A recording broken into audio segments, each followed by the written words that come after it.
السلام عليكم. لا تنسوا الاعجاب بالفيديو والاشتراك في القناة تشجيعا لنا لنستمر بنشر المزيد إن شاء الله.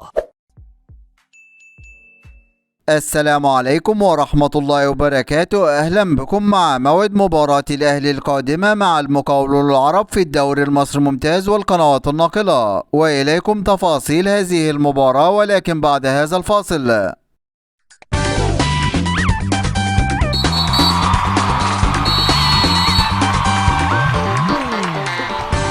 بعد تعادل فريق الأهلي مع فريق صن داونز الجنوب أفريقي في المباراة السابقة بالتعادل السلبي بدون أهداف في المباراة التي جمعت بينهم في إطار مواجهات مباراة إياب الدور نصف النهائي من بطولة دوري السوبر الأفريقي لموسم 2023، ليودع فريق الأهلي هذه البطولة بعد هزيمته في مباراة الذهاب بنتيجة هدف مقابل لا شيء، ويستعد فريق الأهلي لمواجهة فريق المقاولون العرب في المباراة القادمة، وذلك في إطار مواجهة الجولة السادسة من بطولة الدوري المصري الممتاز. ويحتل فريق الأهلي المركز العاشر في جدول ترتيب الدوري المصري برصيد 6 نقاط من مباراتين، بينما يحتل فريق المقاولون العرب المركز السابع عشر في جدول ترتيب الدوري المصري برصيد 2 نقاط من 5 مباريات، تعادل في مباراتين وهزم في 3 مباريات، ليكون الفارق 4 نقاط بينه وبين فريق الأهلي. وسوف تنطلق هذه المباراة يوم السبت الموافق 4 فبراير 2023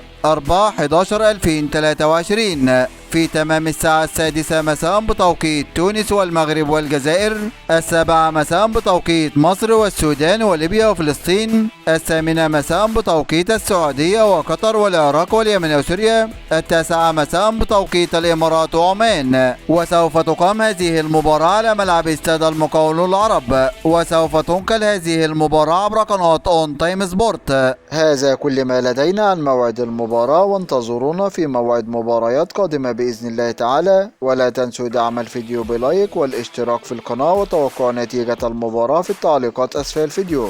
دمتم في أمان الله، والسلام عليكم ورحمة الله وبركاته.